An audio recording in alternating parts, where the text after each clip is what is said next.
Podcast. And welcome back to the Press Start Podcast. I'm your host, Vic, aka Mr. Never Chillin'. This is episode number 183. And this week I'm joined by my co host, Roger, aka Lunatic Oblivion. What is going on, bro? Nothing much. Nothing much at all this week. Just a really busy week.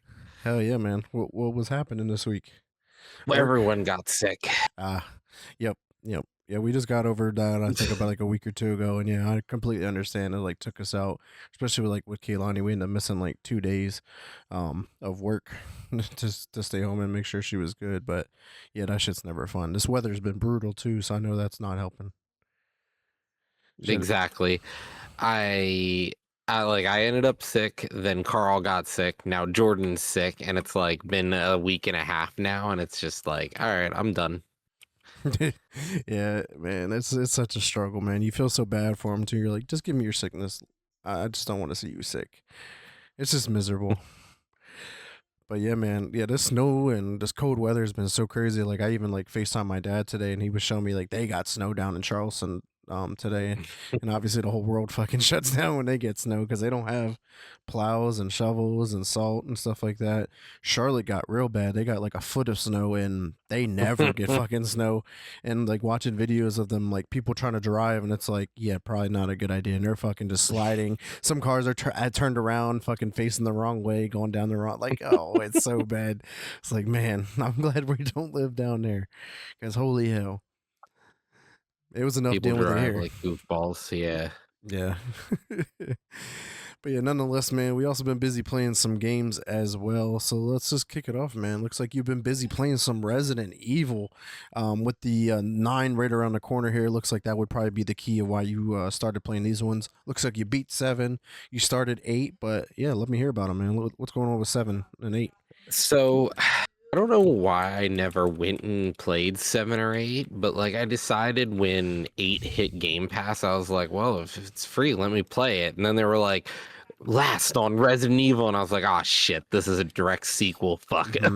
So I went back, bought number 7, played it, and I was like, wow, this is way better than I thought it was gonna be. Like I was totally engrossed with 7. I loved the story. I loved how it played. It was very classic Resident Evil.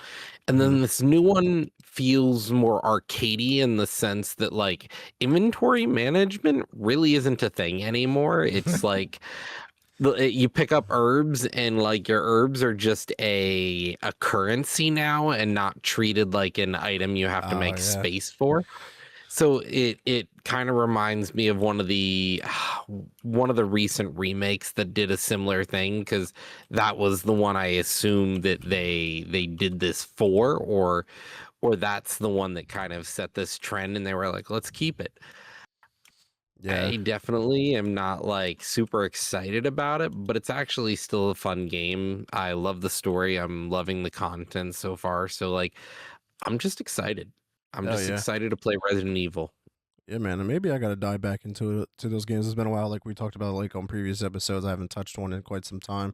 And with 9 coming out right around the corner, I do remember watching the showcase, and they talked about how like inventory management is back and like going to be there, because like that's like a core component to like Resident Evil. Like I remember playing 4 and 5 back in the day, and it's just like that was such a crucial part to the experience.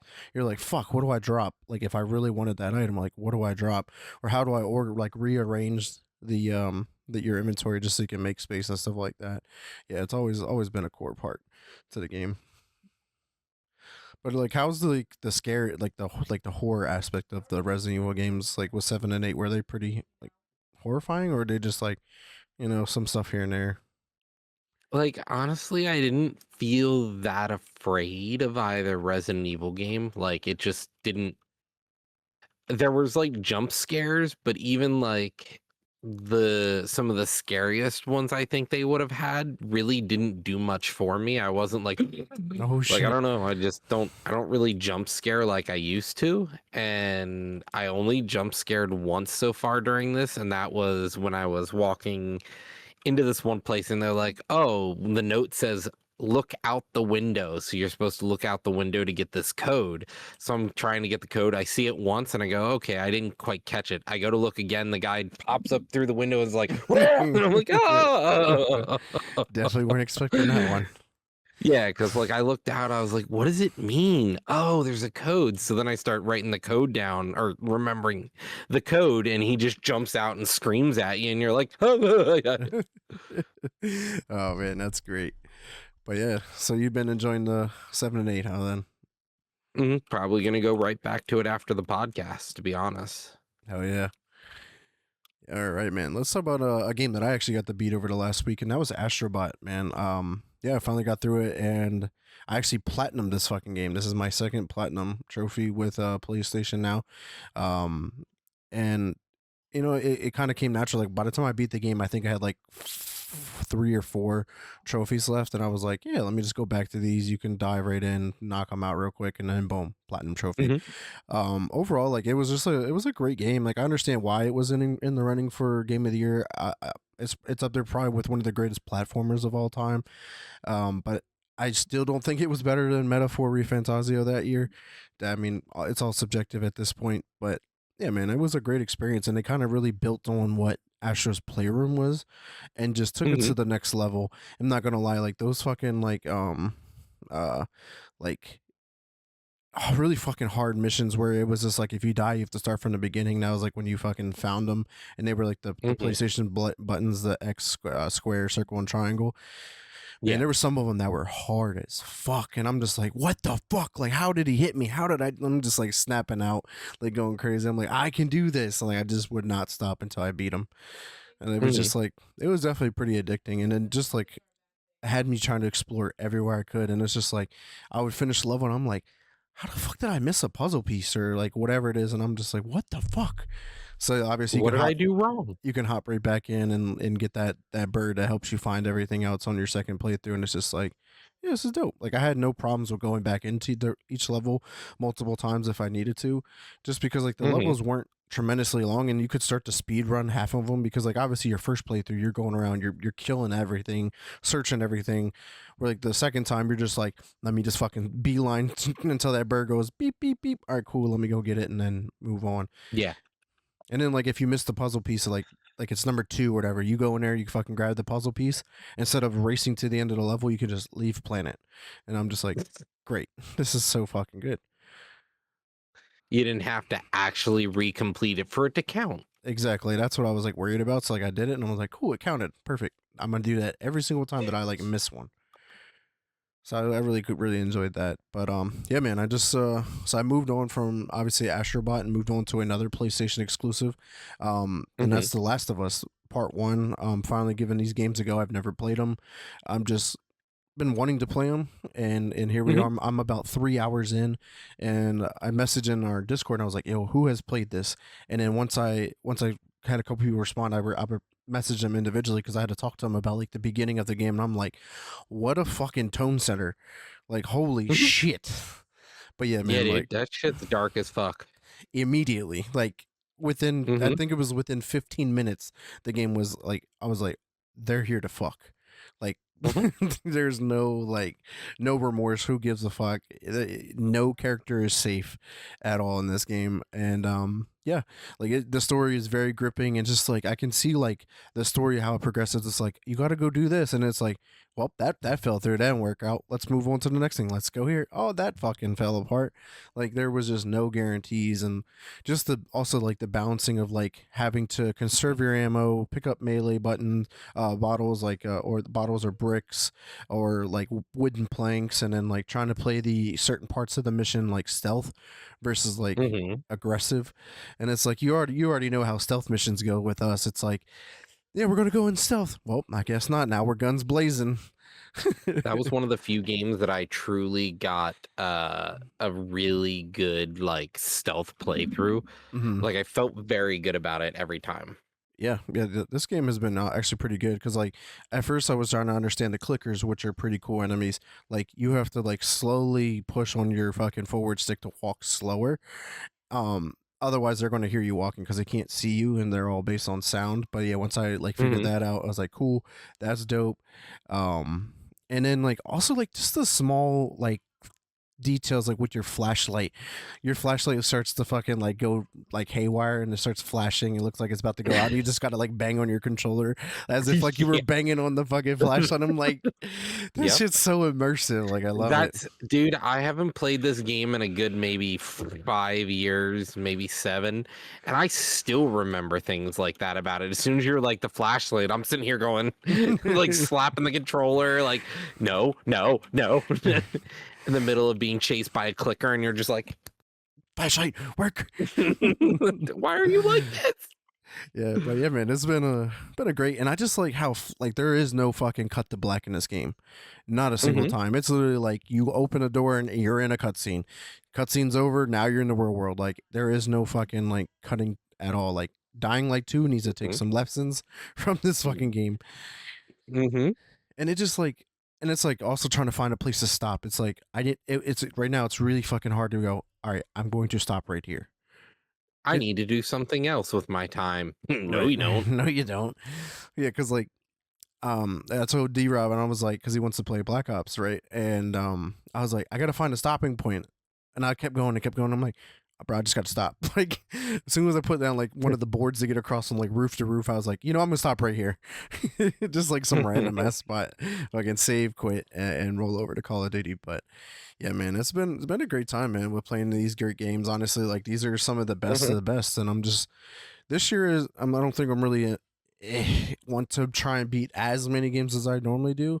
Like I really want to You beat some said that quality last year, games, dude. and I You didn't. Like said that last year. I beat 35 games I think last year, and I beat a lot of great quality games, like like high quality games. But I also had some, I want because Game Pass, we get access to so many just like random indie games. You're like, oh, let me give this a try. Oh, this is dope. Let me fucking just play and beat it. Mhm. But yeah, it's really cool, man, to just be able to finally dive into the backlog a little bit and whatnot. Because like January was kind of like a slow month for new games outside of like Arc Knights, Enfield, which I want to hear a little bit about what you've been playing with on that because you said it's like a little bit more than what you expected, and it's kind of got you hooked. So what's up with Arc Knights, man? Yeah. So Arknight, it takes the gotcha model of video games and brings that like cell phone gotcha model to you like as a consumer straight away. Like it's just a single player experience and it really doesn't feel bad. Like if you want to gotcha, go ahead, but like I haven't felt the need to do so. Like there's maybe one like if you really like a character then yeah, maybe you spend a few bucks, do a gotcha here to get the character, but like Mm-hmm. you're guaranteed after so many rolls to just automatically get them if you don't get lucky. But the story is honestly really interesting. It's really fleshed out. The single player content, there's just a ton of story. And it takes that sort of Factorio, that sort of resource management factory line gameplay and actually makes it just more accessible to people who don't want to like min max a bajillion factory lines and you just want to do like one or two. Like it's not bad. And they're like, if you don't want to do the factory gameplay, here's some blueprints. We'll teach you how to do the thing, and then we'll give you the blueprint so you don't have to design it yourself ever again. Oh yeah, that's dope. What's your thoughts on, like the social aspect of the game too? Because like I know you can stumble around like I guess like other people's like factories that are already built or like pylons or just different parts of the world. What's your thoughts on that? I think it's just a poor excuse at getting the ability to play with other people. I honestly think it'd been cool if like since you can play any character in the game, like Right. any character that you pulled, you actually play. They are a fighter with a fully fleshed out attack pattern and skills and abilities and like it's just I don't know why they didn't just say, okay, you jump into another player's game you can't activate any of your skills. And if the primary player activates the skill, then your character goes and does that skill. So you like pop across the screen. Because Right. like you already can do that yourself. If you activate a skill, your character goes flying forward across the screen. Like Yeah. I think it would be really cool to see like more of like a Uh, uh, multiplayer aspect where you right. can just play somebody else's characters uh if I just chose my team and then you'd hot dropped in and picked one of the three other characters that I'm currently not playing, I think it would have been cool. I really Mm, don't like that they kind of dropped the ball on that. But otherwise, the game's awesome, super fun to play. Like I could play it for hours. right. Yeah, I'm only probably about like an hour or so into the game. I didn't really get to play too much, but yeah, it's definitely like I said. I think before, like it's giving me like that the altars vibe with like trying to connect the pylons, setting up like different fucking systems to get your resources and whatnot. And then just like the zip lines seem a bit goofy. I feel like I'm like holding an umbrella just flying through the air, Hmm. in certain aspects. But I do like the exploration part of it, like looking for like the chests and like the Eulers, whatever Eulers, maybe I think it's called the AU. I forget the fucking name of it. Where I remember where I told you where there was one on top of the one like umbrella thing at the Oh, beginning. yes. Yeah, I guess Yes, it's yes, cool just yes. being able to like find shit like that. But yeah, the gotcha was like, all right, cool. All right, yeah, like I picked my four characters I want to run with and just kind of just been chugging. And combat, man, is just it's super easy to me. Um, Butter. but it's like it's so smooth and just like a lot of fun, and just like being able to use like your different combos, different special abilities. It's just like this is good. This is really good. And they truly care and want you to actually take time with the combo system. So they make sure that like you get punished if you don't actually do combos. You get punished. It's like Hmm. they'll slap you around. And I like that. I like the fact that the game's like, hey, you need to make sure that you do combos, that you intertwine your abilities with your allies, or if you choose a team that's based on fire, like you have to ignite somebody and then you have to use a fire ability again to get more damage and stuff. Like they actually care about like interactions. Yeah. That's what I like. Yeah, the combat gives me reminiscence of Guardians of the Galaxy from a few years back, like because like it's a single player game and you're able to like activate your team's abilities and they would like work together with you to Hmm. like set up like a combo together. And I'm just like, that's how I feel with this game. And like that's where I'm like, oh man, this is dope because Guardians of the Galaxy was such an underrated gem. Like when it came out back in 2021, I think. Um, Hmm. and it's just like, man, that combat was really good, and I get this experience it in a similar aspect in this game. Like, yeah, but like you said, this game seems like there's a lot of fucking content to it. Like, am I gonna roll credits in this game? You- I don't know. Like, I really don't know. Like, because it's really curious to see like how long the game is. Like, I don't even think anybody has an There official time isn't yet. there isn't an end of the game currently is the thing. Like it's just the end of the current Yeah, the chapters. chapter. Yeah. It's not the end of the game. Like it Ac- actually has Yeah. a bunch more to it. According to how long to beat, it says 50 and a half hours right now to do the main plus extra content. Yeah. So that's a lot of time to invest into a game as opposed to like me right now, Last of Us, like that's a like a 15-hour experience, give or take, you know. And Hmm. yeah. But yeah, man, that's Arc Knights. Let's see what else we got. Let's talk about a similar game here to that game, and that's Where Winds Meet, because like that's kind of how you describe it. Like, oh, this is just like another Where Winds Meets, but except that this one has multiplayer. Yeah. So Where Winds Meet is one of those games that like it's your Chinese gotcha game, but like the gotcha isn't as important as it is for this game. Because in this game, if you don't get the gotcha, you don't get the characters, and then your characters kind of become weaker. So it's definitely more important to have the gotcha in this one than it is Where Winds Meet. But Where Winds Meet, I kind of hit the end of my gameplay because everyone else has stopped playing, and without them, it's not worthwhile at the moment. Yeah, like cause did you already beat the main story, right? Obviously. Yeah, the story actually gets expanded in 4 days here, so I'll go back to it then and Oh, there play you go. some more. Yeah. But like I'm currently up to date max level wherever the story is I'm at. Like I'm doing the events as they come out, but when I've already done the event or the small little mission, because they're adding like little events, small stories, things like that Hmm. every like 2-3 days right now Right. because of the lead up to the Lunar New Year. So just been playing that on and off, just making sure I get logged in every day and get my rewards. Oh yeah, because both that and Arknights both have like login rewards, and like I think in Hmm. Arknights like there's like 2 passes that you get shit from right now. Arknights has 3. 3, yeah.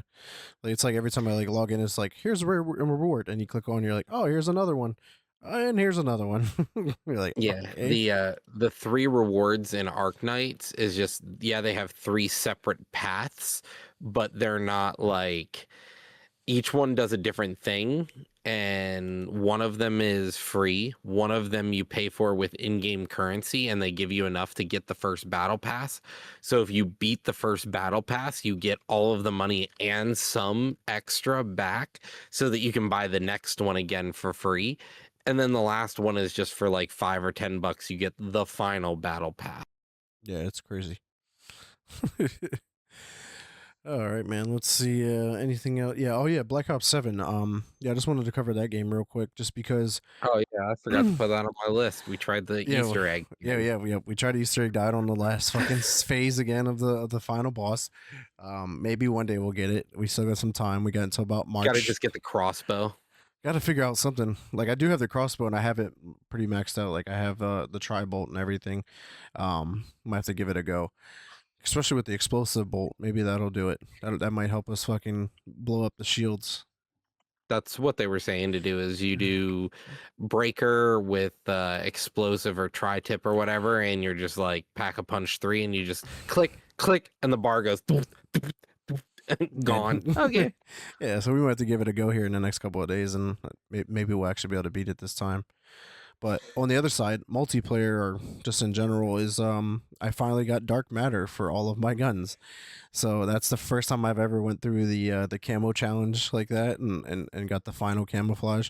It was a grind, man. Like having to get gold for like for 30 guns, and then go back and get arc light for 30 guns, which is like diamond, and then you had to get tempest, which was the third level for 30 guns, and then once you got Tempest for all 30, you automatically got the Dark Matter or whatever the fuck it's For called in this everything. game. Yeah, for all of them.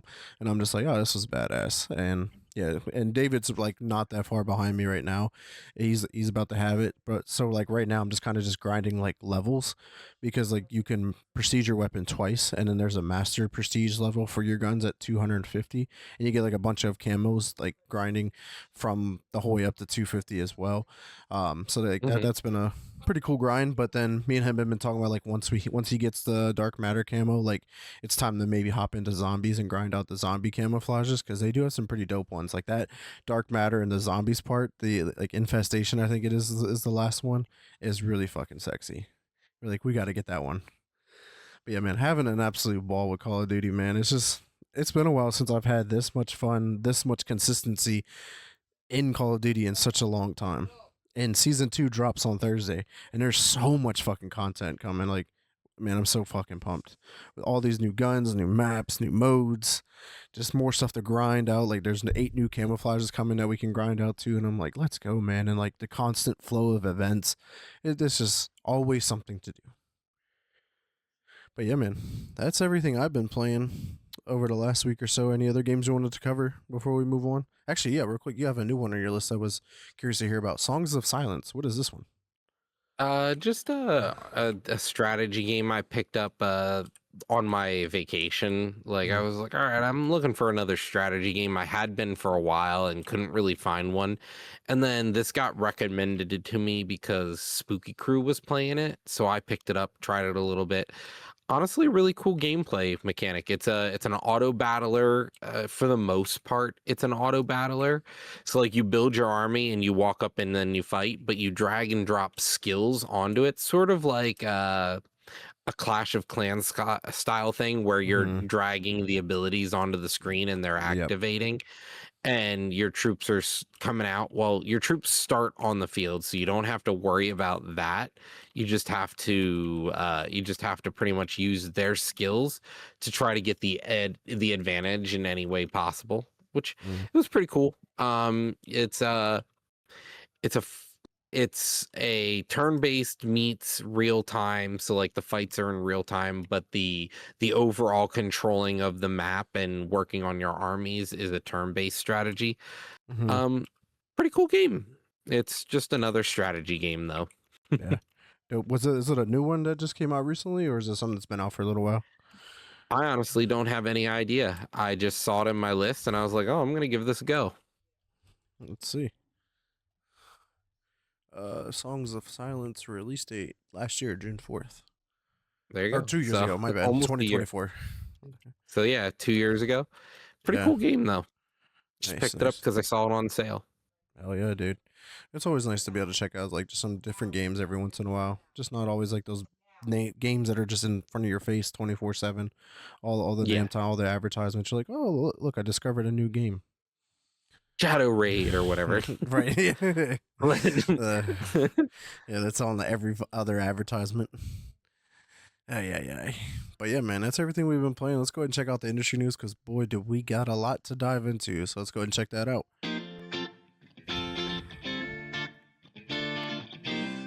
All right, man. If you want to kick us off here with Ubisoft. All right, so Ubisoft's Assassin's Creed ex-boss Cotier is suing Ubisoft because of the way in which they parted ways. The company said that he has been leaving the company because of creative differences, was going to take another job at another place. Well, what had actually happened is Tencent, when the co-CEOs were told to reorganize the company, they removed him from his post and they were going to give him another lateral position, but took away a ton of his job responsibilities and a ton of his sort of abilities to do things at the company, and essentially was a demotion for the same amount of pay, I think. And he was like, no, I really don't want to, like, I want the responsibilities, the job things I was doing. I don't want like less to do with the company. I want to continue doing what I'm doing. So they split ways, and then they were like, oh, he left. And he's like, no, no, no, no. And see, that's not what happened. Because then they told everyone in a report that he was leaving the company. And he's like, no, no, no, no. You guys pretty much fired me. Yeah, So that shit's insane. interesting creative differences. Oh man.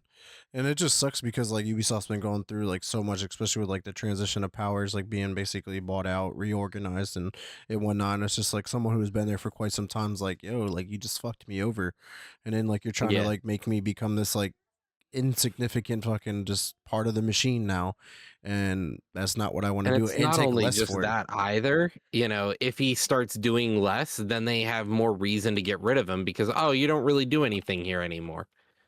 Yeah, that's a setup, if you ever ask me. So no Yeah, wonder why he's definitely suing him for I believe like 1.3 million dollars alleging constructive dismissal. Yeah, that shit's insane. So yeah, this will be another fucking court case that we will continue to follow and see what the outcome is, because maybe this is another shakeup for Ubisoft because they're really fucking going through it right now. That's for damn sure. it's crazy, dude. Ubisoft is so bad at their job. Like, how can they be such a terrible company? Like, I don't understand. Yeah, because and the thing is, we're not even done talking about Ubisoft. They're coming up later in our gaming news section too, and I'm just like, man, what the fuck? Hmm. But yeah, man. So let's talk about GameStop real quick, right? So I dropped this article not only in our Discord, but I also put it in Lunacy in your Discord as well, and everyone was like, "Infinite money glitch." What do you like? If this is real, like, yeah, GameStop had to issue a statement of the infinite money glitch. It says they were aware of this glitch exposed by YouTuber RJC Media. Basically, the glitch was by purchasing a Nintendo Switch for $414.99 and then immediately trading it back in along with With the purchase of a pre-owned game, the promotion bonus was triggered that increased the Switch trade-in credit to $472.50. In short, it says, in short, our system briefly valued the pre-owned trade more than the new retail cost of the console itself, creating a narrow window where customers could repeat the transaction over and over again to amass infinite trade credit. Because this guy was like buying it and then going to like another fucking GameStop and trading it in, and then like buying it and going to another one and trading it in, and just infinite money glitch. And I'm just like, that shit's so fucking smart. Like, holy shit. But yeah, that was absolutely fucking bonkers. Like, seeing this come through my feed, I'm like, what? I don't know how you do that, man. Like, that is just insane to me that you don't like think to check for something like that. Yeah, like, how the fuck did that even get through? Like, oh man, that just shows you like just the It's downfall why of GameStop. GameStop's on the way out. Right. They're trying to It's transition so hard into like collectibles and cards and all this other shit. yeah. And it's just like, man, and like retro stuff. Like they're trying to be like the retro game store now. I'm like, nobody. That's what Camp Hill Play and Trade is for, and game traders and Just Press Play, like all these other options. You know. Well, the thing is, like they got all these old games, and then they just dumped their stock or threw things out because they had games like really old games, and now they're like kicking themselves because like all those PS2, PS1, Mm-hmm. DS, N64 games they had over the years that they're like, we just got to get rid of this. It's Right. now worth buku amounts of money. Hell yeah. It's just insane. Oh man. So let's talk about Nintendo, Roger. Alrighty, so Nintendo is releasing a new collaboration. This one's kind of interesting. They're actually doing a collaboration with Secret Lab, so they're going to be releasing a line of chairs for Pikachu, Eevee, and who was the last one? I Gengar. believe there was a third. Gengar, thank you. Yep, which is already sold out, by the way. Gengar sold out like almost immediately for the pre-orders. And then I think Eevee was next, and there was a bunch of Pikachu left, like for a little while. But I was like, yeah, Gengar is like my all-time favorite Pokemon. I was like, that chair is badass. I'm not even gonna hold you. Yeah, it's pretty cool. It was definitely something unique. I mean, we're going to see a lot of collaborations with Pokemon this year because it is the 30th anniversary. We obviously know the collaboration with McDonald's is right around the corner for the Happy Meals that everyone's going to buy 1,000 of them to get all the cards. And all the new sets are coming out, which have been delayed. A couple of them, the new set itself has been delayed by a month for some reason, but and they're also going to be through the roof in pricing. But yeah, man. And just so you're aware, all of the chairs are still in stock. Oh, they're in stock now. They're just they have different waves for shipping. Mm. So at this point, if you get Gengar, it won't be until wave 3, which is the 27th of August. Jesus. That Yeah. shit's crazy. A half a year to wait on a chair.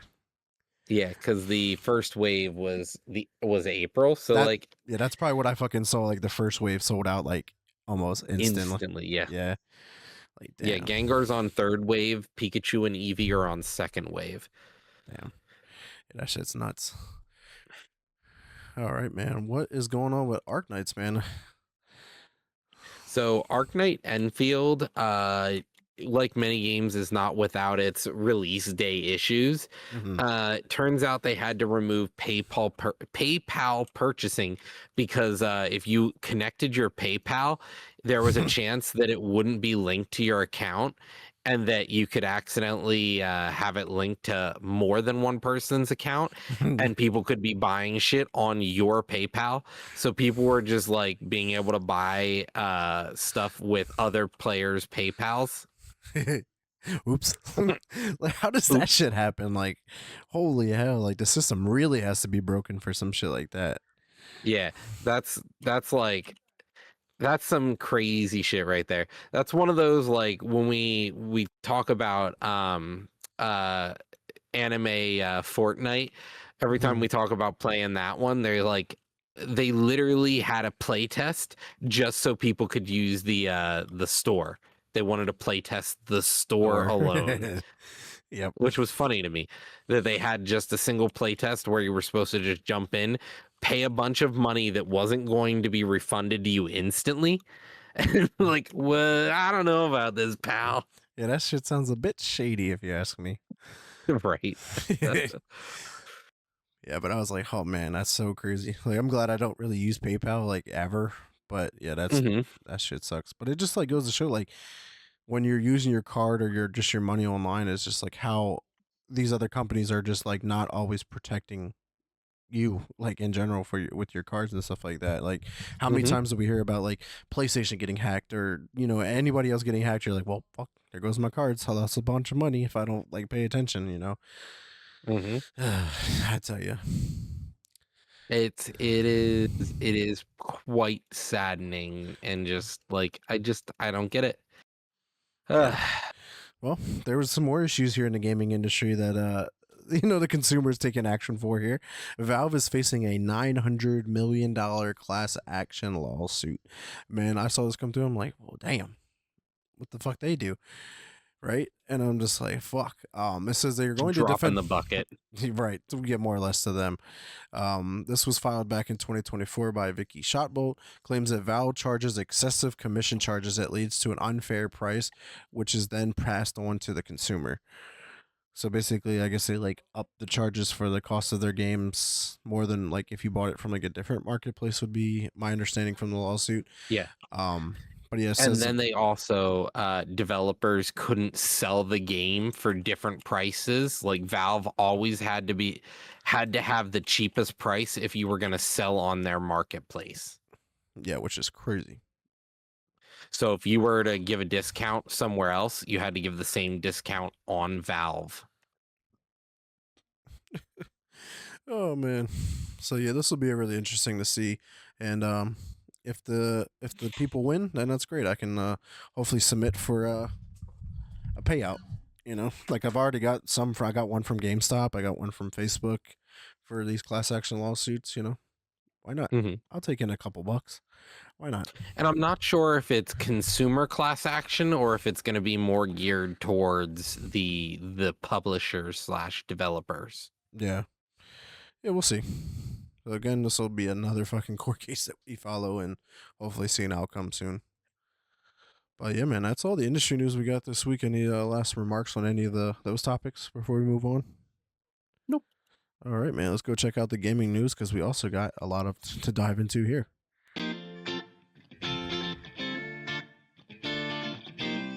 All right, man. Kicking it off here with Xbox, of course, and over the last like week or so, they did have their most recent developer direct of 2026. This is where we got to see basically a run through with Fable. We got the C4's Horizon 6, Beast of Reincarnation, and then we also got a surprise game announcement called Kiln.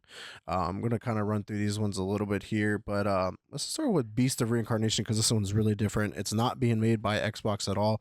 This is coming from Game Freak, like the creators of Pokemon. Pokemon. Yeah, like, and this is so different, like all together. And I'm gonna try and get a trailer up on screen as well because Roger, I'm not sure if you really watched much of this at all, but this game looks like it's going to be really fucking good. Let me see here. Let me get the trailer up. This is the trailer from the show, so I kind of like skimmed through it because it's like a 10-minute long thing. But yeah, it's just like not to really fucking like expect this from Pokemon, but like they kind of have this like intuition of like the connection. They wanted to build like a connection between like man and the beast, and like the fact that this game is in a really unique setting. It's set in like the year like 9,000 something, like futuristic. Like humans are basically all but wiped out by this like plague, and then like you start to see like these And half COVID. exactly. We start to see these like half beast, half plant monsters running around, and then like apparently like you have some abilities that are like kind of connected to like the plant life and stuff like that. So you can like call these vines up out the ground and you can like walk across them and whatnot. But you do have this like unique wolf companion as well. And I'm just like, man, just like watching from the developer direct, I was like, this game might be one of those games that's going to be really fucking low key that could do really well in the Game Awards by the end of the year. So Hmm. I definitely want to make sure that this game continues to stay on everybody's like radar. But yeah, the boss battles with like these fucking like huge fucking beasts looks epic. It I know a lot of people are like kind of comparing it to like Monster Hunter in a way, especially with these like the big ones. But yeah, Yeah, man. If you have a chance, I'm not sure if you watched the whole direct. If not, just watch this fucking breakdown because that looked really good. But let's talk about the other one, man. That was like the biggest part of the show was had to have been Fable, right? Everyone's been dying to see like what is Fable, like how is this game going to be compared to its Hmm. predecessors, and they dumped a lot, and they really fucking to really showcased the morale system, like being good versus bad.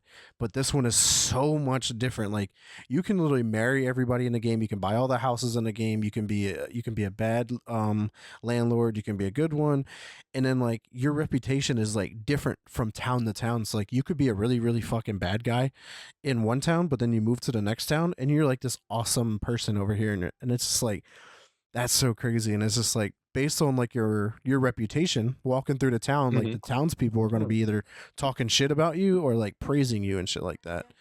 Um, but yeah, like that shit looks really good. What's your thoughts on the Fable gameplay we got to It see? doesn't seem much different than the Fable I remember. Mm-hmm. Like, it doesn't feel like any different. So I'm excited. I loved Fable. And just to be able to kind of have that same gameplay system again, where like I can buy every property I want. I love that. That's what I spent all of my time doing is just buying property and running an orphanage Oh, jeez. and That's having okay. 30 STDs.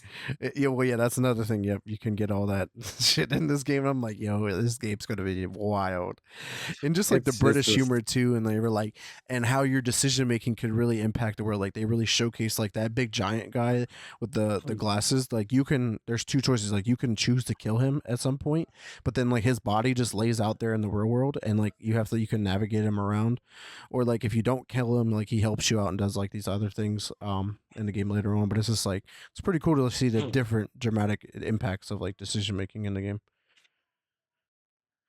But yeah, so yeah, real quick, Beast of Reincarnation is launching summer of 2026, and then Fable it says autumn of 2026. The only one that we got a definite release date is for Forza Horizon 6, which is May 19th, right around the corner here.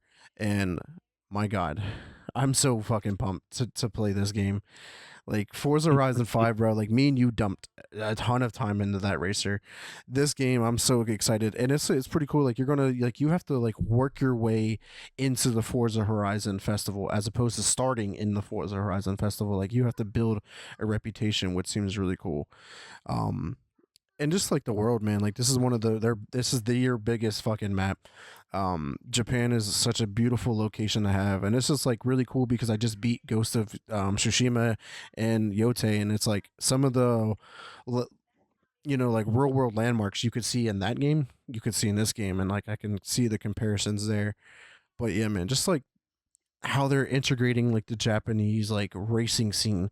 It's really, really, really big over there. And you can see like they really pay attention to detail. Like they really went over there and talked to these people to get this content Mhm. into the game. And just like with the drifting, like those you can actually do the 1v1 battles of drifting down the Japanese mountains. Like Yeah, yeah, I'm so it's excited for that. literally like it's what I said needs to be in the game for the game to be a success, and that is an ode to literally the Japanese racing subculture, which is like Mhm. Initial D is a big part of that. Yep. It is like when people talk about like Japanese drifting down the mountainsides and stuff, Initial D, that's it, dude. That's the racing game, like the Japanese racing game when people think about it. That's what came to the Western scape on arcade machines. And the ones I was talking about where you race down the mountain, they're called Togue Battle, Hmm. Touge. But it says mode heavily inspired by Initial D. Um, Hmm. so yeah, that definitely looking forward to this. And again, yeah, it includes customizable garages and the estates, overhauled car roster with 550 cars to collect and customize at launch, as well as new shared experiences, drag meets, horizon time attack circuits. So that's really cool. And like you can invite like your friends over to like your homes, and you can show off like what you did with your garages, and because you can like store like a bunch of different cars in the garage that are visible, so you could put like your favorite ones on display. I'm like, yeah, that's Hmm. pretty dope, man. Pretty dope. I'm really looking forward to this. Not too much longer too. We got what, 3 months? Hmm. Uh, But yeah, man, let's talk about the surprise of the show. And this game is called Kiln. This is a very interesting game to say the least. This comes out in spring of 2026. This is from the creators Double Fine, right? They're just had their recent game last year with the Lighthouse. What the fuck is the name of the game? I'm drawing a blank. The game you love so much and Yes. thought was such an amazing game that you can't Yes. remember the title. I'm drawing a blank right now. I don't know why. Oh man. What game? What the fuck was the name of the game? But I know they did like the Full Throttle remake, Psychonauts 1 and 2. Oh, Keeper. Thank you, Roger. Keeper. But yeah, this is a apparently so like in their studio, which is I love this part of of their studio in general. They said that like, every like few months they like go into like these small teams and they have to come up with these game ideas and like put together some ideas and like put them against each other and everyone has to vote on like which one is the best and then they take that game and they like make it bigger and then they fucking release it like this. Like that's how we got Keeper. This is how we're going to get Kiln. Yeah, what they do is they do a game jam in-house. Yeah. That's so dope. But yeah, man, with this one, it's a game turn ceramic studio. Um, yeah, it's like it's a multiplayer pottery party brawler. Even the article here says say that 10 times fast. This shit was funny. Like in the video, they were talking about like, holy fuck, that's hard to say if you had to like rattle that off a lot. Bless you. But it's really interesting, like, because like before the matches and stuff like that, you literally like design your pot. Like you have that shit on the pottering wheel. You want to fucking like just carve it into whatever shape you want. Then you can add like the accessories on, like stickers, the color, whether it has a handle, and then like they all have different abilities and attacks and armor, and then you go into like these battles and stuff like that. I'm like, it's such a goofy ass game, but like I'm here for it. I'm here for it. Mm-hmm. But yeah, I'd what's your play thoughts it. on Killing? I'm gonna give it a go if it's not too expensive, unless It's on Game Pass day one. yeah. Like, So yeah. like, Yeah, exactly. So why not, right? Yeah, and it's coming to Series X and S. It's an Xbox on PC. It's on Xbox Cloud, Xbox Play Anywhere. It's on the PS5. It's on Game Pass. It's on Steam. Like anybody and everyone can play it, and that's awesome to see here. But yeah, man. just So hopefully it has good crossplay. right, yeah, that's going to be the key part, honestly. But we don't have an official release date. It just says spring of 2026. So it's right around the corner. Someday. Yeah, someday. But yeah, man, that's all we got from the Xbox Developer Direct this year, which I was surprised because I was expecting a lot more, especially like when we had our show the last time, and I was trying to give my predictions of what we could see there. The show kind of didn't do anything then that I expected at all, but Mm-hmm. but I also But heard a it lot. wasn't bad. It wasn't bad. It was a really good showcase, honestly. Like we got to see really good games, and just I just wish they would have had more solid release dates for games that are Mm-hmm. coming out within the next 6 months. Like why do we not have release dates? But I guess they don't want to When do are that because these of games delays. coming out? Yes. Yes, but rumor has it Xbox might actually do a second developer direct this year. Whether that happens, we'll have to wait and see.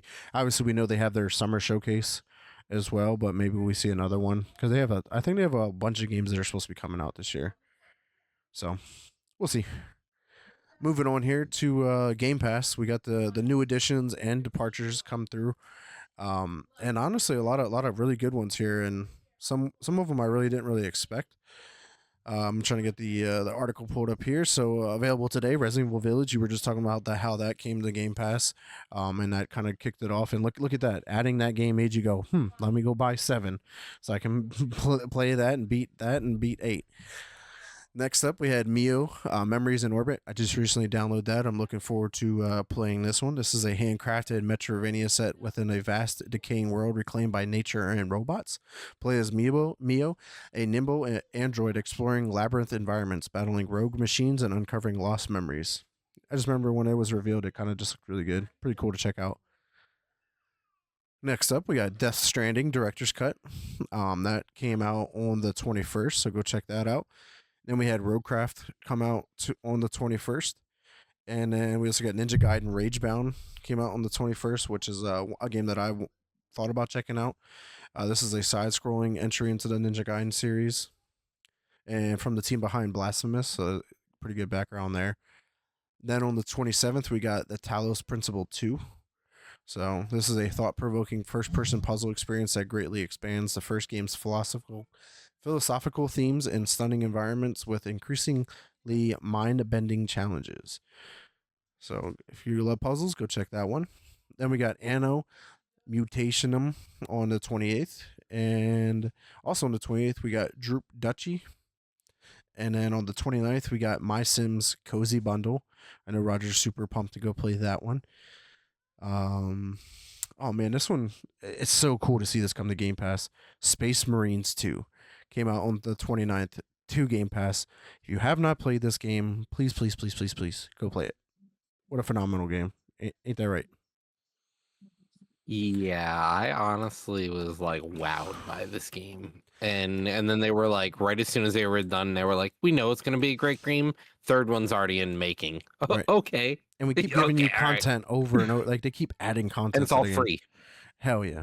Which Except is for huge. like cosmetics. Of course, they gotta have a cash That shop. like that to me is the only good use for a cash shop is cosmetics. And like that's what they do. They're like, yep, we'll just sell you some cosmetics. Cool. That's if I don't want a cosmetic and I just want to play your game, that's free. Exactly.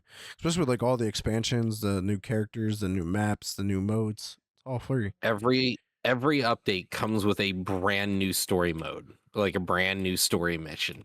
Yeah. Yeah, it's pretty dope. It might be interesting maybe one of these days to go back in and beat all of the content that we missed at some point. Yeah, I'm excited. I hope Space Marine 3, like if you haven't played this yet and you don't follow Warhammer, know that like this game is literally setting up the tabletop. The entire tabletop game now is revolving. Its story revolves around this now. Like in the tabletop, Titus is actually back to being one of the big three. He leads the third company. He is now like reports directly to the leader of the Space Marine chapter. Oh wow. That's pretty dope. Yeah.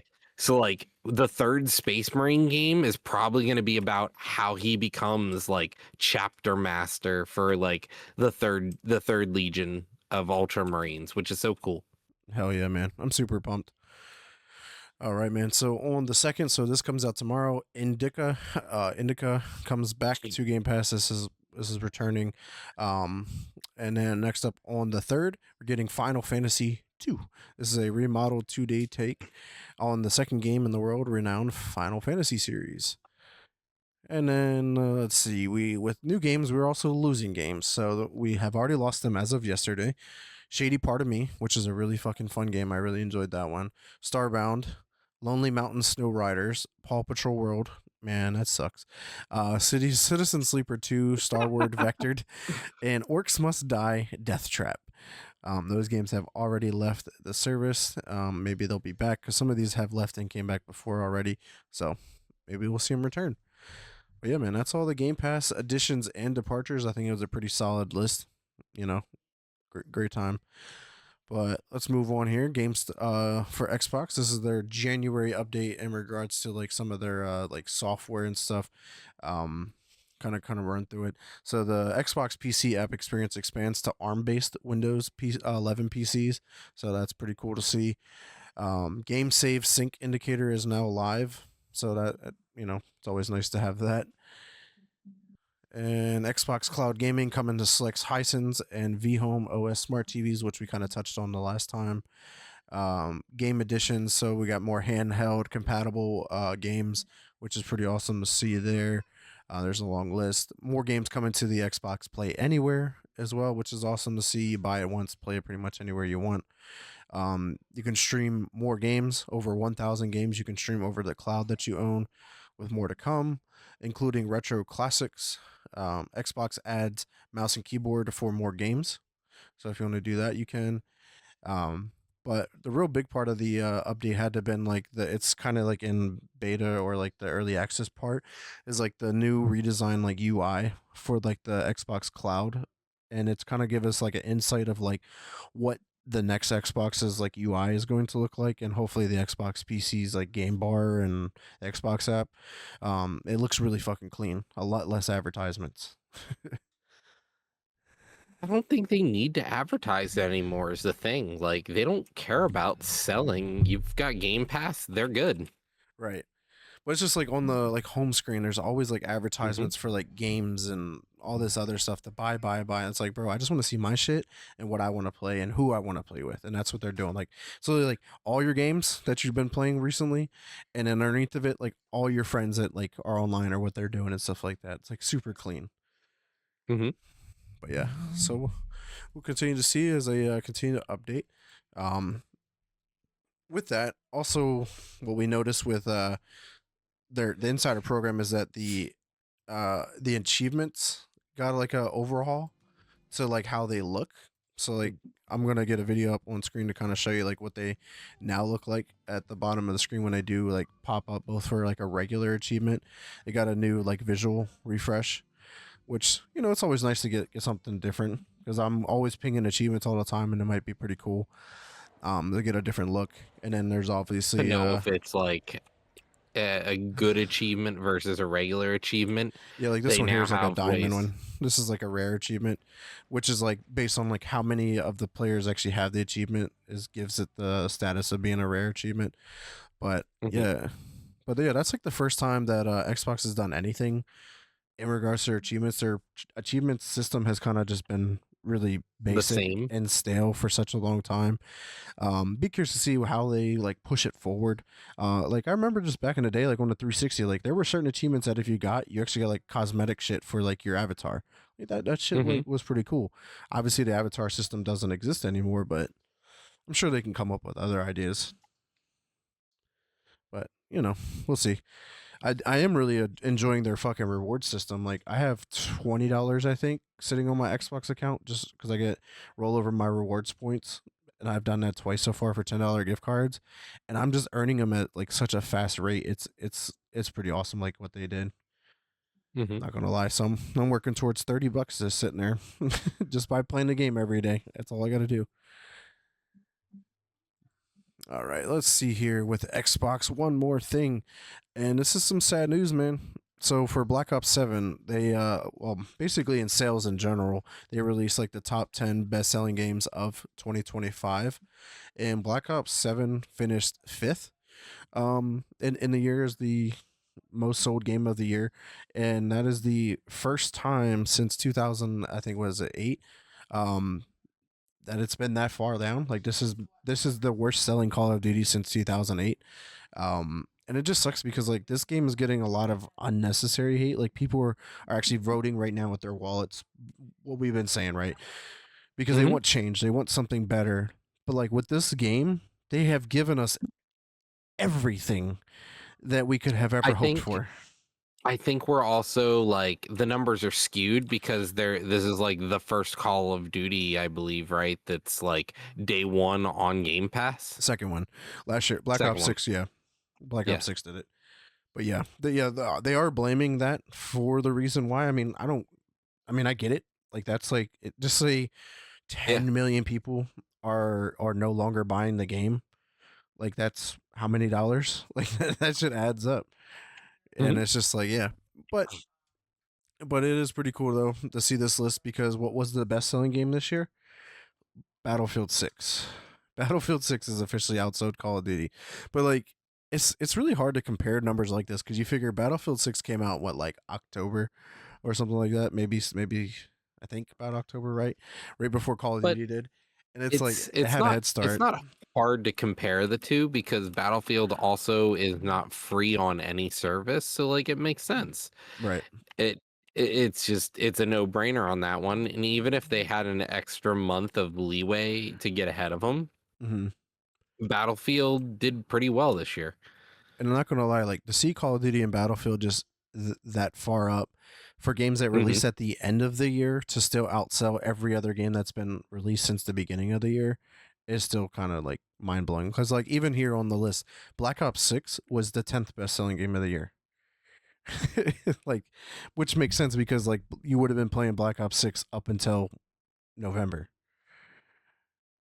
So it's interesting Hmm. numbers to look at, but yeah, just crazy to see that it's the worst one since 2008. But in the same sense, it kind of makes sense with it being on Game Pass, like you're going to lose a ton of money. Like Mhm. it is pretty crazy to see. But yeah, man, that's everything I got for you on the Xbox side. What is going on with PlayStation and Nintendo? Okay, so let's start off first with PlayStation Plus monthly games for February. Undisputed, Subnautica Below Zero, Ultros, and Ace Combat 7, Skies of Unknown. Then we've got some interesting news out of their hardware section.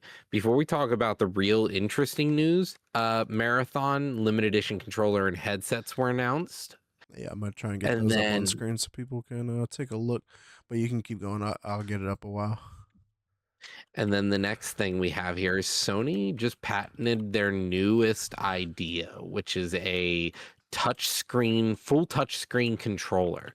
So this controller the idea is it will allow players to make the buttons on their controller wherever they want and however big they want. So it'll allow players to build their own controller faceplate as they see fit, which is pretty cool.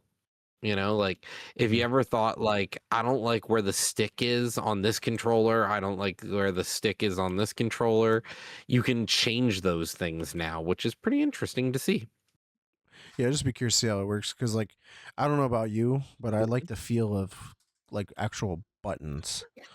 Like, Yeah, me too. That was my first complaint. As soon as I saw it, I went, "Nah, dude, that's not enough haptic feedback for me. That's not enough like textile feedback, so my right, brain won't process that."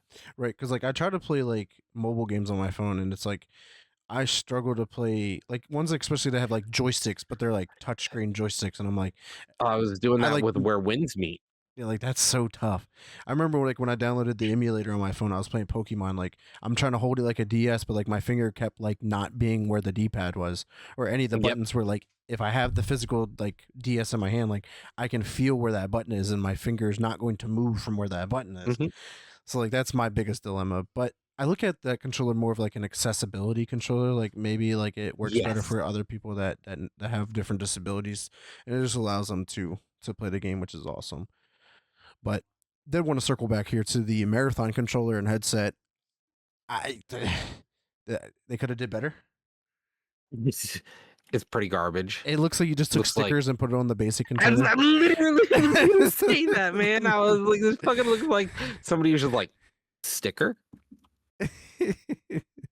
Like what the fuck? And then the same thing with the headset, right? Like look, like Yeah, what are we doing? It is literally. we're not. That's it. We're just not. I'm like I have that What are we headset. doing? Like, can I buy the stickers? I'll put them on. No worries. Yeah, yeah, yeah. Yeah, I know they'll peel off. I'll buy them again. exactly. Don't give them ideas now. Oh man, they already took the Oh. fucking plate idea from somebody and ruined Yeah. that. Oh man. But yeah, last thing here with PlayStation. Alrighty. So last thing, games. MLB The Show just got their cover athlete revealed. Hell yeah, man. And it's so funny. Like I guess they were dropping like misleading information. Like a tweet, they put out a tweet. They're like, "We're not going to have a new cover athlete this year." Blah blah blah. Then like a day or two later, they like put out the trailer and revealed that it's Aaron Judge. And I'm just like, "Oh, okay, cool. Like whatever." He's pretty dope. He hasn't been on the cover since 2018, I think it was. So it's been 8 years since he's Mhm. been on it. Um, but yeah, man, go Red Sox. Fuck the Yankees. Just saying. But it's pretty badass to see them both in the Yankees uniform. But obviously, the one I'm more excited about is the USA, like Team USA uniform in the background, because we do got Mhm. the World Baseball Classic coming up here in about 2 months or a month, something like that. Spread out in the corner, so really looking forward to that. All right, man. That's all the PlayStation news. What is up with Nintendo? So Yeah, man. Nintendo just had its first big update for Mario Kart World, introducing actual content changes. They've added a new play mode now. Well, a new way to play the modes they have on the game. So they've added team battles now for the knockout tour. So it incentivizes people to play well as a team, not just by themselves, which is interesting. So Yeah. with the new update, you can go into 2 teams, 3 teams, 4 teams, or 6, I think it is. So what it does then is each player scores an amount of points for their team, depending on where they end the race, and so you can now have first place gets 50 points, whereas like last place gets I think it's 7, I think. 1 point. One. Is it 1? Yeah. The last 4 people get 1 point. Yeah, it looks like there's 12v12, there's 8v8v8, and then there's 6v6v6v6. Yeah, so 2 teams, 3 teams, or 4 teams. Yeah. That's pretty cool. I like the concept, you know. Hmm. It's a change of pace, which I think is pretty nifty because they've actually done quite a bit for allowing you to play how you want to play. Because they did this year add a mode that essentially is free race. You choose the type of race you want to race, you choose how you want to race that race, you choose the items that are available, things like that. I believe it was pretty customizable. Honestly, I really did enjoy. Mario Kart this year. It was a pretty good game. Hell yeah, dude. And next up. Alrighty. So next Pokemon trading card game got a new expansion called Fantastical Parade. Sorry. Fantastical Parade. Hell yeah, man. I was like, man, when are we getting another set? It's been a little while. And then here we are. But yeah, you know, this was the other game I've been playing obviously every day, just opening my packs, collecting cards. The last set I actually got down to, I think I need like 2 cards. 2 or 3 cards left in that set that I need to complete. But once a new set comes out, it's like you never go back to any of the previous sets ever because you're just ripping cards to get all the cards for this set. And by the time you even come close to finishing a set, a new set comes out. So it's like, whatever. And it's just like the ability to buy like an individual card that you're looking for in the game with like the in-game currency is really weird. Pretty difficult. It's really difficult. Like if I want like an EX or something like that, I need like 500 of the in-game currency, and I would have to open like 1,000 packs, or 100 packs, because you get 5 pack tokens per pack that you open, and it costs 500 pack tokens to get 1 card. And it's literally like that last set, like the 3 cards I'm missing are like Mega Evolution. So like I'd have to open like 1,500 packs to get them, and I'm only opening 2 packs per day. Yeah, or I start putting out money. I'm not doing it. Couldn't catch me to do that. Not for some virtual cards. That's what I'm saying, man. That's what I'm saying. Like it just felt like a scam the day they released it. Yeah. Because like all of those collections that you had in their other games, they were like, what if we just invalidate those? Right. But they like still exist because like those apps are still side by side, and every physical pack that you buy still comes with a code for that game. So like it's so fucking weird, dude. Like, why put out 2 of the same like I've said that like when it first came out, like why do we have 2 of the same products released at the same time? Like I don't get it. And it's like the sets that are in the old one are the actual like real sets that are out. The one in this game are like completely different. They're not the same sets. These are like made up sets. And I'm just like, whatever. But they're with cards that exist, I believe, still. I believe so, you're getting, you're just getting. They curate a set based on real cards that already exist. Right. Yeah. It's really weird. But yeah, man. Last up here, or do we have more Pokemon? Is services for Nintendo Switch Online. Virtual Boy is now getting its release for the Nintendo Online. So now you'll be able to play some Virtual Boy games. Yeah, it says on the 17th you're getting 7 games will be available, including Galactic Pinball, 3D Tetris, Teleroboxer, Virtual Boy, Wario Land, The Mansion of Insamouth, Golf, and Red Alarm. Also coming later in 2026 is Mario Tennis, Mario Clash, Space Invaders Virtual Collection, Jack Bros, Virtual Bowling, Vertical Force, V Tetris, and two unreleased games, D Hopper and Zero Racer. And it says, in order to play these games on the system, players will have to own one of the two available accessories: the $100 Virtual Boy for the Switch or Switch 2, or the $25 cardboard model. Interesting. I have never wanted to dabble in this, but what's your thoughts on the Virtual Boy? I think the Virtual Boy was ahead of its time, like so many other console ideas out there, like the Dreamcast and all these other consoles we've had over the years that Mm-hmm. just they have these really awesome concept ideas, but like the market isn't there for it. It's like the Switch when it first came out. It's like the DS when it first came out. Like it's such a cool concept, but there's just not enough on it yet to make it good.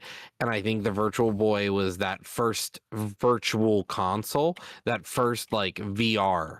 That was like actual VR was the idea. Problem was, didn't get a lot of support. Had a ton of games, but like they weren't groundbreaking games like you needed the Virtual Boy. It's not like you had to have it to really like get the experience. Right. And as you can see here on the trailer that I'm playing for it, I'm like, these games are literally from the 90s. Hmm. I'm like, I don't know if, and I'm just curious, like, are the games really red when you're playing them like this? Mhm. Because to me, it looks extremely weird. Like, that actually might start to fuck with my eyes if I was playing it like this. Just my thoughts. But yeah, I don't know. Very interesting concept for Nintendo to do something like this. But Hmm. yeah, nonetheless, it's coming to the Switch Online service, so I guess you can enjoy that. All right, man. That's all the Nintendo news. Let's go ahead and check out the continuation of Ubisoft. So, obviously, we've been talking about their realignment, their refocusing, in whatever the hell they're doing. They have officially canceled 6 games, one of which being the Prince of Persia: Sands of Time remake, which is that's sucks to hear. But I was really looking forward to finally giving that game a go because that was a game that I missed out on the PS2 back in the day. They Hmm. also did delay a few games, and they are closing a few more studios as well. Interesting enough, one of the games that was not canceled was the one Beyond Good and Evil 2, which was announced like back in like 2017 or something. Like it's been a long ass time since that game was even brought up. But yeah, man, that shit sucks. And there was like, yeah, the games that got canceled, like we're not even 100% sure like what they were, other than just the Hmm. the Prince of Persia one. Because I believe that was the one of the studios that got shut down. But yes, this is unannounced titles, including 3 new IPs and a mobile title. The identity of the 6th game has not been clarified. Uh, but yeah, they're just cleaning house, man. But with all this, like, we still haven't even got the confirmation whether Assassin's Creed Black Flag Resynced is like coming out, when it's coming out, like what? Because it's like this is a real thing, but they're just for some reason not saying anything about it. Yeah, we're definitely in a point where they're like, okay, we're hemorrhaging money, and Tencent came in and goes, nah, man, nope, let's we make some money. Right, let's cut all the fucking dead ends and refocus on your titles that actually sell. Tom Clancy, Assassin's Creed, and Far Cry, because they just recently released like the 60 FPS updates for like Far Cry 3, 4, and Primal, I think it was. Like that came out of just nowhere, but okay, sure. If you thought we needed that. It's it's Tencent bought them and went, okay, all right, Black Skulls and Bones, we fucked up. All right, so let's what are we doing here? All right, you're fired. You're fired. You're Right. fired. Went in and cleaned house, that is for sure. Yeah, they're like, we just got our money. We just paid for this. Let's get our money's worth. Yeah. Hopefully for the better, man. It'd be cool to see Ubisoft thrive again. Because their games can It'd be be fun. interesting. Their Yeah, games they used to be they fun. used to be good. They're big because they used to make good games, and then they decided that like the whole outside of the Assassin's Creed like Animus project, like everything, like the actual overarching story, trash. Right, and that was like one of the most compelling parts of the story, like how it connected. Mm-hmm. Shit sucks. But yeah, man, that's Ubisoft right now. But what's going on with one of our favorite games? All right, so Bollock's Pit has another new update. It's the one we talked about a while back. It's the first of one of their many free updates. You're gonna get 2 new characters, the Carouser and the Falconeer. You'll get 8 new types of balls, new passives, and a surprise you're going to love. No, no. Per their tweet. Per their tweet. Man, it's such a fun game, man. That was actually good. The Rico update You that catch came me out going back on though. yeah, it came out on the 26th, so just a few days behind. But I just figured we'd cover it since it was one of our favorite games of the year last year. Mm-hmm. But let's talk about one of your other favorite games from last year, Roger. Dispatch. This one this one I can't help but laugh really fucking hard. So like this game was meant to be like, actually really compelling and like really like just real. It wanted to feel real and like didn't try to pull punches. Well, the new Jesus Christ. The Switch, when they released it for the Switch and the Switch 2, they censored the game. And not even like good censoring. They're just like in the one part where there's a nip slip, they just like black box. And you're like, I couldn't have guessed what that is, guys. Not at all. Not at all. Yeah, that shit's hilarious. It was interesting, like why they chose to do that on the Switch. I guess because it's more of a family console, but Yeah. Kids got to get their whack off material somewhere, I guess. it's not going to be Dispatch. I mean, like, yeah, they have the internet at their fucking fingertips. Like, Right. Way easier now than it has ever been before. That's for sure. But yeah, shout out to it sounds like a really great game coming to more players, honestly. Coming to the Switch and Switch or came to the Switch and Switch 2 on the 28th. But yeah, crazy to put that as some parts are censored. It's actually one of the games that I have on my list that I really think I might want to buy and check out this year because like mhm. you really hyped it up. It looks really fucking good and just I think It's it an could be amazing game. could be And, a like, good it good was a experience. disaster that didn't win more awards. And then like because it's not that long of a game. Mm, Eight and a nope. half to 10 hours according to how long to beat. So like I think I get my money's worth and I love those like that 10-hour range is such a sweet spot for me. 10 to And, 15 like, hours. the game itself was meant to be just, like, going in and doing, like, an hour every week. And, like, Right.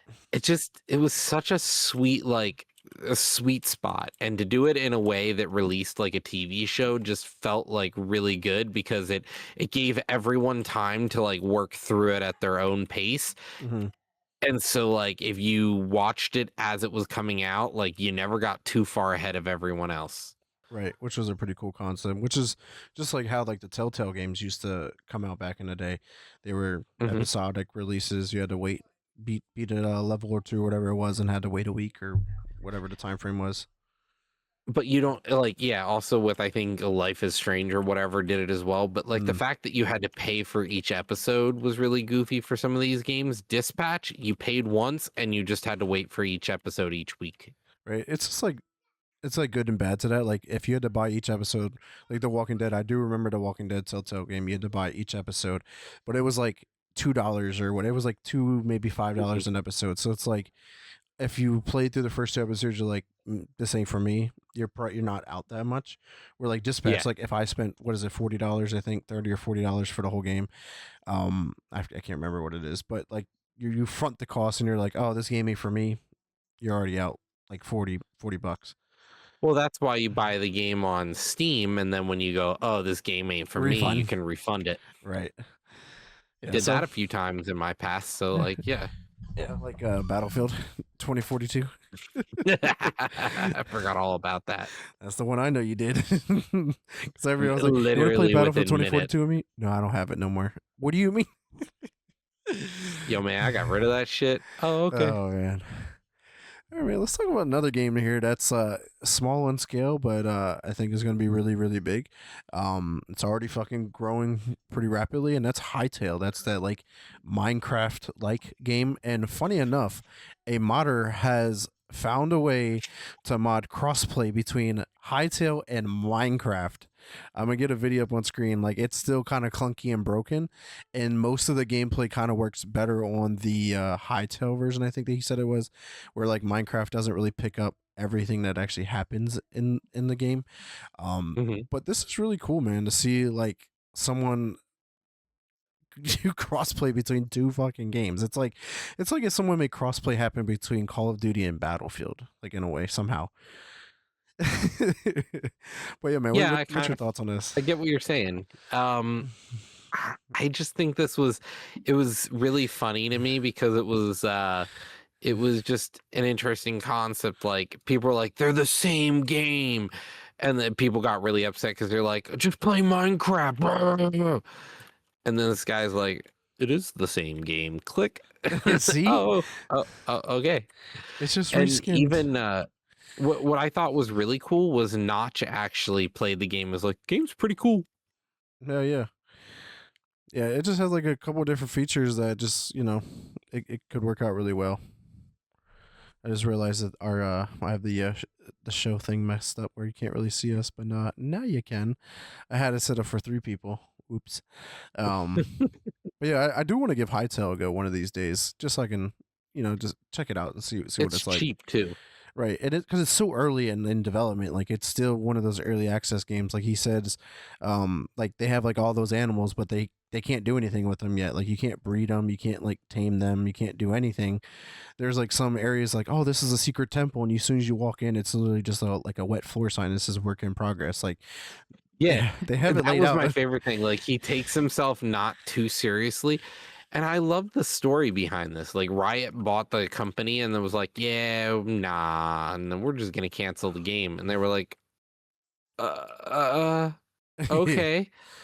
So like they had themselves bought out so that they could get funding to finish the game, and then they just Riot was like, yeah, never mind. And so they I think they kickstarted, Mhm. and then when the Kickstarter got funded, they were able to buy their game back from Riot. Hmm. Yeah, that's a pretty impressive tale, honestly.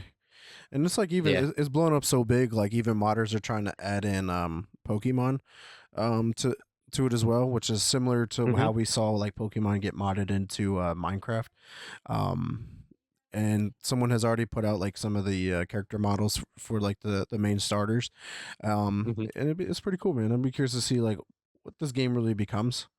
If it is like just another option of playing like Minecraft, it's just a different version that has some different tweaks or differences enough where it's like just enough of a It's different game that it's it's way not just more of a story game is the idea. yeah. But yeah, man. Yeah, I'm definitely down to give that a go one of these days here. But let's move on to our next game here. We were actually just mentioning their name, but what is going on with Life is Strange? So Life is Strange has, I believe, what they're calling their final episode coming out. So Life is Strange reunion. So the idea is the main character has to go back in time and try to solve everything. And like, so it is a sort of culmination of all the Life is Strange games to sort of put a finale on the story. What's really fucking cool though that I saw about this is like if you have save files from even the original Life is Strange, impacts what your game is going to play like. And I was like, Hmm. that is pretty cool. Like it's pulling like those Mass Effect vibes, like what you did in the first game affects the second, and then affects the third. Hmm. But it's like, man, like Mass or Life is Strange 1 came out so long ago. I mean, obviously they remastered it, but it's just like, man, like that's pretty cool to see what happens because like apparently like what happened in the first game, one of them dies or whatever, and then like in this new game it's like or could have died. I don't know, but like you can like have completely different experiences from playing the game. But I've never played any of Hmm. the Life is Strange's game. Honestly, it's on my radar though to check out. I can't I hated it, and Jordan's really upset at that. right because she likes him. Yeah, I played the original Life is Strange. I just got the dirtiest look, dude. Like that shit could have cut glass. Holy fuck. Damn. Yeah, I was not a fan of it. I just thought the storytelling was pretty bad in the first game. Yeah. Like as they went on, some of the other Life is Strange games, I think their storytelling was a lot better, but the first one, I just didn't care for the pacing or the characters' story development. Yeah. Interesting. Yeah, they've always been on my radar to maybe give it a go. But I feel like they keep adding to them. Like I'm getting so far behind because it's like they had like True Colors, and then they just had Double Exposure come out not that long ago. Now we're getting Reunion coming out. I'm like, man, what the fuck? You could do it in a weekend, honestly. They're pretty short. Yeah, I have to give them a go. All right, man. Let's move on here to Cyberpunk 27. We haven't talked about them in a while, but this one was pretty interesting. So Cyberpunk 2077, a modder had released a VR version for the game, and CD Projekt Red issued a cease and desist. Damn, dude. That shit had me throttled. Like, what the fuck, man? That game would have been so good for VR. Right. I was watching some of the other videos from it too, but it's like you could tell like it was really like awkward, like the character designs in Mhm, that perspective. Like their arms would look really long and really weird, like unproportional. But it's like mhm. but the concept of turning Cyberpunk into a virtual reality game is really dope because the world itself is really beautiful, and to experience it in that perspective would have been really cool to check out. Like Cyberpunk in general is a really badass game, and really looking forward to Cyberpunk 2 whenever we get that. But yeah, man, that sucks. It's like VR is just like it's there, but like no one really wants to do it. I don't know. It's still that niche market. We talk about it all the time. But all right, man. Two more topics here. First up, Fortnite. As always, they're in the news, and they had a new Fortnite mode come, and it's called Crown Jam, and you actually get to play as the Fall Guys, but in Fallout, and you're playing like this like Rocket League slash basketball game. Like Roger, I'm not sure if you got to see this video at all, but there's a bunch of different obviously unlocks that you get. This is a limited mode for 3v3. But yeah, you're basically shooting hoops as the Fall Guys, just doing some wacky shit on some crazy maps. It it does not cease to amaze me. That's all I can say about it. Like anytime I turn around, Fortnite's just like, what can we do today? That we're doing that. Like it's just Okay. they're doing anything and everything, and it's like always so like creative and different, and it's cool because like Mhm. they're doing like a lot of crossover type shit with like their own IP, because like this is a Fortnite mode using the Fall Guys and the Fall Guys mechanics in Fortnite, but then they're also taking like a twist from their other game called Rocket League, it, and blending them all together into a game that just somehow works. But yeah, I thought that one was pretty cool. But they're not done there, my friend. Apparently there is an Overwatch collab coming in the next few months. That'd be pretty cool. I mean, they're just basically collabing with anybody and everyone. And speaking of that, like, who would have thought they would have been collabing with The Office? Like, like what? Like, okay, why not, right? And I'm gonna put the video because it's pretty cool, like how they took like a lot of the memes from the show and like turned them into like dances and different emotes and whatnot. And I'm just like, and they're pretty fucking accurate. Like I'm not sure if you got to check out this clip yet either. And it's like, what the hell? Like, look at this shit. Pulling up in a car, yelling in the speakerphone.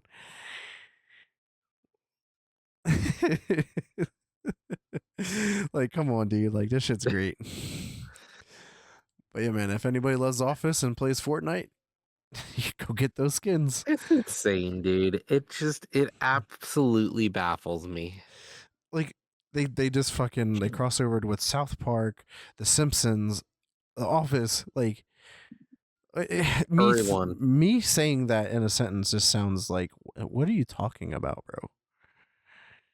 It's the future of content. Like Asian games have been doing it for a long time, where they're just like it's uh it's something cross something else, and it's just like they're always like they don't compete, it feels like, in the mobile market. They're just like, oh, we're just gonna have a crossover game with their mobile game. Why not? Okay. Oh man.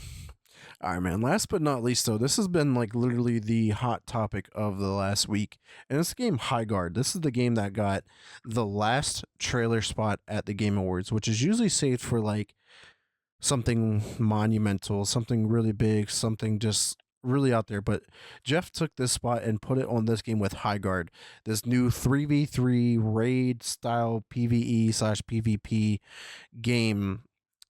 And when we got to see the trailer, right, but then they went like silent until like the day before the game released, which just was like a week ago at this point.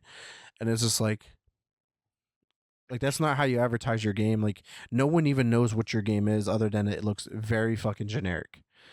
Like it looked not that good to begin with, but nonetheless, which was interesting though here to lead up to my first point in this is that when they first advertised this game, they're like from the creators of Apex Legends and Titanfall, right? And then it was on the Steam page. It's no longer there for some reason. Um, they removed all association with Apex Legends and Titanfall from any of their promotions, any of their wording and stuff like that. A lot of people are saying that EA probably put out like a cease and desist, like you can't do that. You're not using us to pedestal your game and stuff like that. Like that's not gonna how that works, and that's probably what happened. Or the game was just doing that bad, and they're just like, no, maybe we shouldn't tie it to these kind of people. Um, Let's not associate. Right. Yeah, maybe not. But nonetheless, it's been a very interesting tale so far of the game. Since the game came out, like it debuted and it within its like first 24 hours, it had just under 100,000 players on Steam playing. And then as of when I got this one, this is on the 27th, there were only 17,000 players playing. So like it had a dramatic fall off. And then like when you looked at the reviews, it's like it's mostly negative. But it seems like this game's getting a lot of like unnecessary maybe like review bombing because someone like went in there because you can filter on like how many hours someone has played the game, and when you increase it from like no hours to like 2 or 4 or 5 hours plus, they start to have like mostly positive reviews, and all of the mostly negative people are like people that have played the game for 1 hour or less. So it's like it seems like there's a lot of people that are just like, ah, this Pick thing's it up, garbage. drop it Right. instantly. And then just give it a really bad review, and then it leads to mostly negative. But it seems like this game seems like it has a lot of content, a lot of meat to it. They actually just put out a new update. They added a new 5v5 mode, which seems pretty cool. But like, I actually just recently downloaded. I do want to give it a go. With me and D Rob were thinking about giving it a go.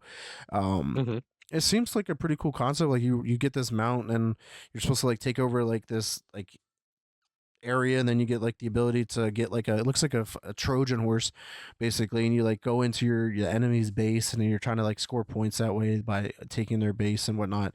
Like it's a pretty cool concept. It's like it's trying to do so much at one time, it seems like to be the issue. Like it's trying to be like Hmm. this looter shooter, like you're trying to scavenge for resources, but you also have a class and you also have like your hero abilities, but then like we're also raiding, but then we're also a shooter. Like it's trying to do a lot, and like it could execute it really well, and it could set itself differently from everybody else. I definitely got to give it a go so I can give more thoughts on it. It's just I'm going by like hearsay and what I see and whatnot. But what's your thoughts on High Guard? Have you seen it much lately, or anybody talking about it at all? They just talked about it on the Discord for a little bit, on the Lunacy Arts Discord, and I was like, nah, I haven't played it at all. And people are like, oh, I've been dogging on it. It's like I just I don't know, man. Like if it was more than one or two people, maybe I'd give it a go. But like it looks cool, but it's just another Marvel Rivals to me, where it's just like not what I'm looking to do. Right. Yeah. That whole it's another multiplayer shooter, more or less. Mhm. And there's just a lot of them out there, and it's just like taking the time to invest into just one, it's really hard. Like obviously, like I do Black Ops 7. I'm heavily invested into that game right now. And it's been a while since I've been invested in a shooter, but it could definitely soak up too much time. But like then trying to incorporate another shooter into that, it's tough. But me and Yeah. David like talk about it's like we need another game where when we get really pissed off on Black Ops 7 that we can hop on over to another game and and have some fun in different ways. So And like the thing is it's 3v3, but it's like this big ass combat. Like it's trying to do a lot. right. So I'm thinking that new 5v5 mode was kind of trying to fill that in a little bit more because Yeah. maybe they thought 3v3 just wasn't enough then at that point where you feel like you're just running around and you see nobody. Yeah. And like it has some really good gameplay ideas, like the fact that it's super destructible. Right. Like that's awesome. That's kind of what we need is that return to like Apex or Battlefield. not Apex, but sort of like the oh, what's the mech game? Titanfall. Titanfall, thank you. I don't know why I couldn't think to say Titanfall, but that it's back to that sort of free movement from Titanfall, which is awesome. It looks great. The movement system looks awesome, but it's another looter shooter. And yeah, It's that's what they were another saying. They were big, like, yeah. the gameplay in this game, they said feels phenomenal. Like it really feels like you're playing like Titanfall or Apex Legend, stuff like that, which is basically Call of Duty because that's where all of those creators really came from. We're from that. But yeah, it's just like I don't know. Like maybe if like a lot, I think I agree with what the census is saying is like this game should have sat in the oven and cooked a little bit longer. And then came out because like I don't know, it's pretty tough to announce and release a game within a month unless you're a big name game. Like Fallout did it with Fallout 4. Like Apex Legends, they could do that because they already had Titanfall and that was like a build off of it. Like it made sense. But like dropping Highguard, like a brand new IP into a genre that's already too big, there's so many. Too flushed with games. Like what do you do different that's going to make me want to play your game over someone else's game? And it seems like they're trying to do that by doing so much at one time. Yeah, like why am I gonna drop what I'm doing right now, like trying to play Where Winds Meet or my idle skilling games or like all of these other things where I want to dump my time into? What makes your game more, better, faster? More of a reason that I'm gonna want to spend money on your stupid battle pass, which we already know they're gonna have. Like Right. For $10, you get a battle pass. Highguard is a 50-50 game. They're trying to blend a handful of top 10 games into one. Exactly. I mean, I can't say it any better. Yeah, it's just I think if they can nail it down and just if they keep because they have been putting out like damn near daily updates to their game too, which has been pretty awesome to see, which is tough to do in general. But like if they're going to be able to stay on top of their game, listen to their community and make this into a really good game, I mean, this game could be here for the long run, especially because like it is different. It does a lot of what everyone else's does, but in one game. And how many other games does that? Not that many. They usually stick to one genre. Hey, I'm a looter shooter. I'm an arcade shooter. I'm a realistic shooter. Like there's different aspects to it. Like an extraction shooter, stuff like that. So be very curious. I'm definitely going to give it a go just so I can, see what it's about. yeah, that's kind of where I'm at. Like if enough people want to play it, I'd play it. Right. I don't think it's a game that I want to grind and get everything and unlock this, unlock that. Like, no. Let me just hop in, have fun, and Turn my brain off for 5 minutes. Right. Ride around on my horse, loot a couple things, get some weapons. Because they do have like that, as we're seeing here, like they have like basically looks like Apex Legends. I'm opening a chest, the different rarity loots, the armor, the chest piece, the head plate, the helmet, the different weapons, different rarities. Like it looks very akin to Apex Legends, without a doubt. So maybe it's good, maybe it's not. We'll see, man. I think this is a game that we'll just have to continue to check it out. Squeeze, I'll play it with you if you need one. Hell yeah, bro. Maybe we could check it out one of these days. Maybe this week. Like I'd play it after this if people had time.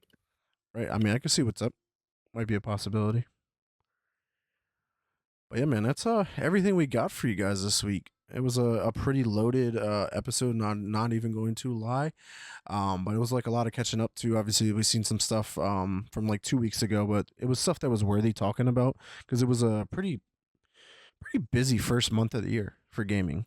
Maybe not necessarily for game releases, but gaming news. There was definitely a good bit to talk about. But yeah, man, any last comments or remarks on any of the topics we talked about today? Nope. Thanks for joining us, guys. Hell yeah, man. Where can the community find you at?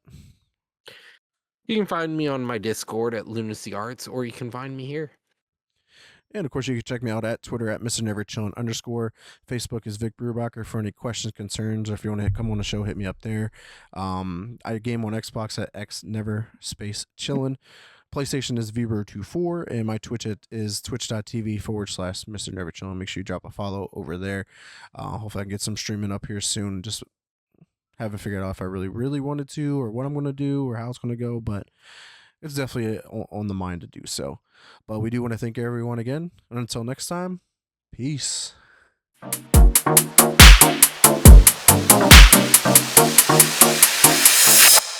Press Start Podcast.